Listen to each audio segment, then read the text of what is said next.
We are in chapter 3, verse 28 of Bhagavad Gita.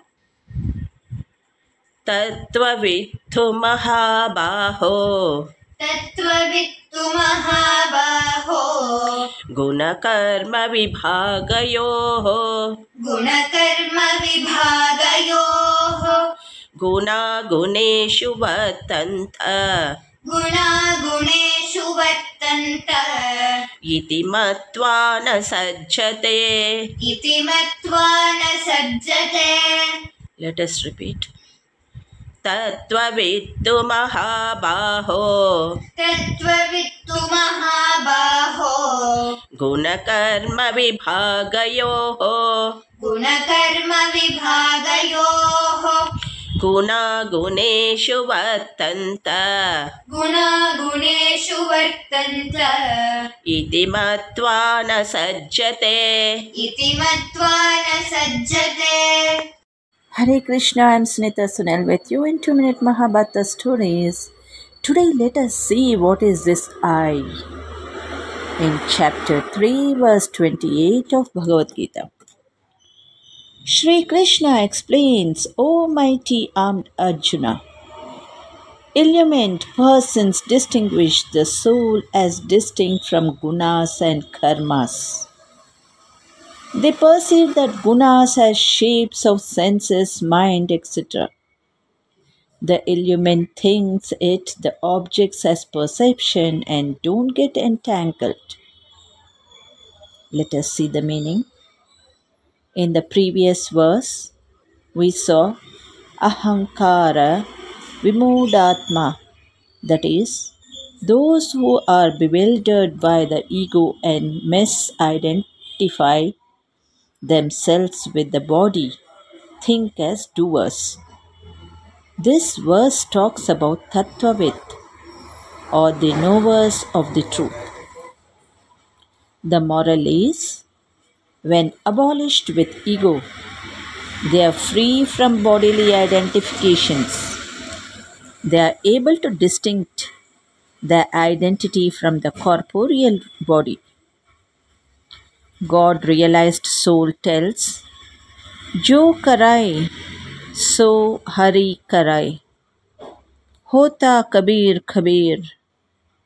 That is, God is doing everything, but people are thinking that I am doing. Thank you. Good day to all of you. ಹರೇ ಶ್ರೀಕೃಷ್ಣ. ಶ್ರೀಮದ್ ಭಗವದ್ಗೀತೆ ಅಧ್ಯಾಯ 3 ಶ್ಲೋಕ 28. ತತ್ವವಿತ್ತು ಮಹಾಬಾಹೋ ಗುಣಕರ್ಮ ವಿಭಾಗಯೋಃ ಗುಣಾಗುಣೇಷು ವರ್ತಂತ ಇತಿ ಮತ್ವಾ ನ ಸಜ್ಜತೆ. ಈ ಶ್ಲೋಕದ ಭಾವಾರ್ಥ: ಪರಮ ಸತ್ಯವನ್ನು ತಿಳಿದವನಿಗೆ ಐಹಿಕ ಸಹವಾಸದಲ್ಲಿ ತನ್ನ ತೊಡಕಿನ ಸ್ಥಿತಿಯ ವಿಷಯವಾಗಿ ದೃಢವಾದ ಅರಿವಿರುತ್ತದೆ. ತಾನು ದೇವೋತ್ತಮ ಪರಮಪುರುಷನಾದ ಕೃಷ್ಣನ ವಿಭಿನ್ನ ಅಂಶ ಮತ್ತು ಐಹಿಕ ಸೃಷ್ಟಿಯಲ್ಲಿ ತನ್ನ ಸ್ಥಾನವಿರಬಾರದು ಎಂದು ಅವನಿಗೆ ತಿಳಿದಿರುತ್ತದೆ. ವಾಸ್ತವವಾಗಿ ತಾನು ನಿತ್ಯಜ್ಞಾನಾನಂದನಾದ ಪರಮಪ್ರಭುವಿನ ವಿಭಿನ್ನ ಅಂಶ ಎಂದು ಅವನಿಗೆ ಗೊತ್ತು. ಹೇಗೋ ತಾನು ಜೀವನದ ಭೌತಿಕ ಕಲ್ಪನೆಯಲ್ಲಿ ಸಿಕ್ಕಿಕೊಂಡಿದ್ದೇನೆ ಎಂದು ಅವನು ಗುರುತಿಸುತ್ತಾನೆ. ತನ್ನ ಪರಿಶುದ್ಧ ಅಸ್ತಿತ್ವದಲ್ಲಿ ತನ್ನ ಭಕ್ತಿ ಸೇವೆಯ ಚಟುವಟಿಕೆಗಳನ್ನು ದೇವೋತ್ತಮ ಪರಮಪುರುಷನಾದ ಕೃಷ್ಣನ ಸೇವೆಗೆ ಸರಿಹೊಂದಿಸುವುದು ಅವನ ಕರ್ತವ್ಯ. ಆದುದರಿಂದ ಅವನು ಕೃಷ್ಣ ಪ್ರಜ್ಞೆಯ ಚಟುವಟಿಕೆಗಳಲ್ಲಿ ತೊಡಗುತ್ತಾನೆ. ಐಹಿಕ ಚಟುವಟಿಕೆಗಳು ಸನ್ನಿವೇಶಕ್ಕೆ ಮಿತಗೊಂಡವು ಮತ್ತು ತಾತ್ಕಾಲಿಕ. ಆದುದರಿಂದ ಆತನಿಗೆ ಸಹಜವಾಗಿ ಭೌತಿಕ ಇಂದ್ರಿಯಗಳ ಚಟುವಟಿಕೆಗಳಲ್ಲಿ ಆಸಕ್ತಿ ಇರುವುದಿಲ್ಲ.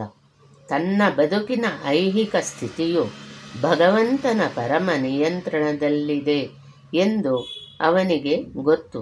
ಆದುದರಿಂದ ವಿವಿಧ ಬಗೆಯ ಪ್ರಾಪಂಚಿಕ ಪ್ರತಿಕ್ರಿಯೆಗಳು ಅವನ ಮನಸ್ಸನ್ನು ಕಲಕುವುದಿಲ್ಲ. ಈ ಪ್ರತಿಕ್ರಿಯೆಗಳು ಭಗವಂತನ ಕರುಣೆ ಎಂದು ಅವನು ಭಾವಿಸುತ್ತಾನೆ.